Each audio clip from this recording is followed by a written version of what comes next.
SPB நேயர்களுக்கு எங்களது அன்பான வணக்கங்கள். வாழ்க வளமுடன். எல்லோரும் நல்ல வளத்துடன் வாழ நாங்கள் வாழ்த்துகிறோம். இப்பொழுது நம்மளது மனை, எந்த மனையை பற்றி பேச போகிறோம்னா, தெற்கு பார்த்த மனை அல்லது வீடு, மேற்கு பார்த்த மனை அல்லது வீடு.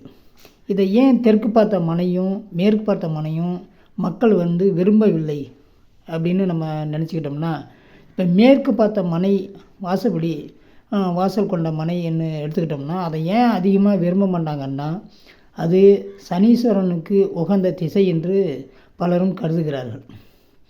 ஆனாலும் மேற்கு பகுதியில் அதிக காலிடங்கள் இல்லாமல் இருக்க வேண்டும். அப்போது மேற்கு பார்த்த மனையை நம்ம வாங்கும் பொழுது மேற்கில் அந்த மனையின் சாலை இருப்பதனால் அந்த காலியாக உள்ள இடம் அதிகமாக இருக்கும். அதுபோல் அந்த மேற்கு பார்த்த மனையின் தெற்கு மனையும் ஒட்டிய மாதிரி இருக்கும், அருகில் இருக்கும். பக்கத்தில் வடக்கு பக்கம் உள்ள மனையும் அந்த வீட்டின் அருகில் இருக்கும். கிழக்கு பார்த்த மனையும் அந்த வீட்டின் பின்புறம் அருகிலே இருக்கும். இதனால் கிழக்கு பகுதி அதிக இடங்கள் விழுவதில் சிரமமாகவும் வடக்கு பகுதியில் அதிக இடங்கள் விழுவதில் சிரமமாகவும் இருப்பதனால் அதிக பேர், அதாவது பல பேர் மேற்கு பார்த்த மனையை விரும்புவது இல்லை. அதே மாதிரி தெற்கு பார்த்த மனையை ஏன் அதிகமாக விரும்ப மாட்டேங்கிறாங்கன்னாக்கா, தெற்கு பகுதி யமனுக்கு உரிய பகுதி என்று சொல்வார்கள். அந்த தெற்கு பகுதியில் அதிக காலிடங்களும் இருக்கக்கூடாது என்பதும், மேற்கு பகுதியில் அதிக காலிடங்கள் இருக்கக்கூடாது என்பதும் நமது வாஸ்துவில் உள்ள ஒரு விதிமுறையாகும். தெற்கு பகுதியில் அந்த வாசல் அமைப்பு கொண்ட ஒரு மனை அல்லது வீட்டில் தெற்கு பகுதியானது சாலைகள் அமையும். அந்த மனையினுடைய சாலைகள் அமையும். அந்த மனையினுடைய சாலைகள் அதன் அகலம் 20, 15 இப்படி அடிக்கொண்டதாக இருக்கும். நமது வாஸ்து முறைப்படி தெற்கு பகுதி அதிகமான காலிடங்கள் இருக்கக்கூடாது என்பதனாலும் தெற்கு பகுதி மனையை அதிக நபர்கள் விரும்புவது இல்லை. கிழக்கு பகுதி கிழக்கு பகுதி வடக்கு பகுதி, இந்த பகுதியில் உள்ள இடங்களின் அளவு குறைவாக இருக்கும். அருகில் வீடுகள் குறைவாக இருக்கும்.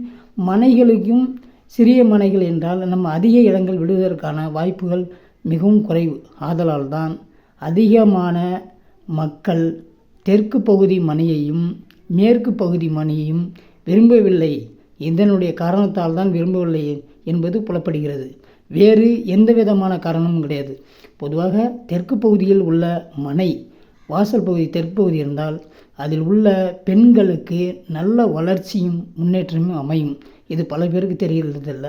அதே மாதிரி மேற்கு பகுதியில் வாசல் கொண்ட அமைப்பு கொண்ட மனை பிரிவில் அல்லது வீட்டில் அதிக தொழில் செய்பவர்களாகவும் வருமானம் அதிக ஈட்டுபவர்களாகவும் உறவினர்களை அதிக நட்பாக கொண்டவர்களாகவும் மேற்கு பகுதியில் அமைந்துவிடும். இதுவும் பல பேருக்கு தெரியவில்லை. எந்த காரணத்தை கொண்டோ தெற்கு பகுதியும் மேற்கு பகுதியும் மக்கள் அதிகமாக விரும்புவதில்லை. இந்த காரணங்களாக இருக்கும். இந்த காரணம்தான் கண்டிப்பாக இதனால தான் மக்கள் விரும்புவதில்லை. கிழக்கு பகுதி அதிகமாக விரும்புவதற்கு காரணம் சூரிய வெளிச்சம் அதிகமாக தென்படும்.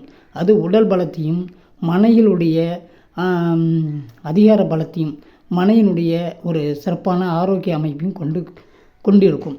அதே மாதிரி வடக்கு பகுதி அதிகமாக விரும்புவது எதனால் என்றால், வடக்கு பகுதி குபேரனுக்கு சொந்தமானதும் மகாலட்சுமிக்கு சொந்தமானதும் அதனுடைய வரவுகள் அதிகமாக இருப்பதனாலும் நம்மளது வடக்கு பார்த்த மனையை அதிகம் விரும்புவார்கள்.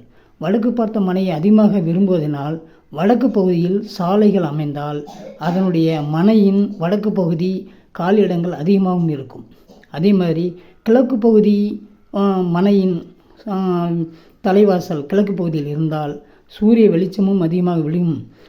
அதுபோல் அந்த மனையின் கிழக்கு பகுதியில் சாலைகள் அமைந்தால் அந்த மனையினுடைய கிழக்கு பகுதியில் காலியான இடம் அதிகமாக இருக்கும். அதனால தான் வடக்கு பகுதியும் கிழக்கு பகுதியும் அதிக மக்கள் விரும்புகிறார்கள். மேற்கு பகுதியையும் தெற்கு பகுதியும் விரும்பாததற்கு இதுவே காரணம். நன்றி. நமது சேனலை உடனே லைக் பண்ணுங்கள், ஷேர் பண்ணுங்கள், சப்ஸ்கிரைப் பண்ணுங்கள். அடுத்த ஒரு நல்ல நிகழ்ச்சியில் சந்திப்போம். நன்றி, வணக்கம். தேங்க்யூ.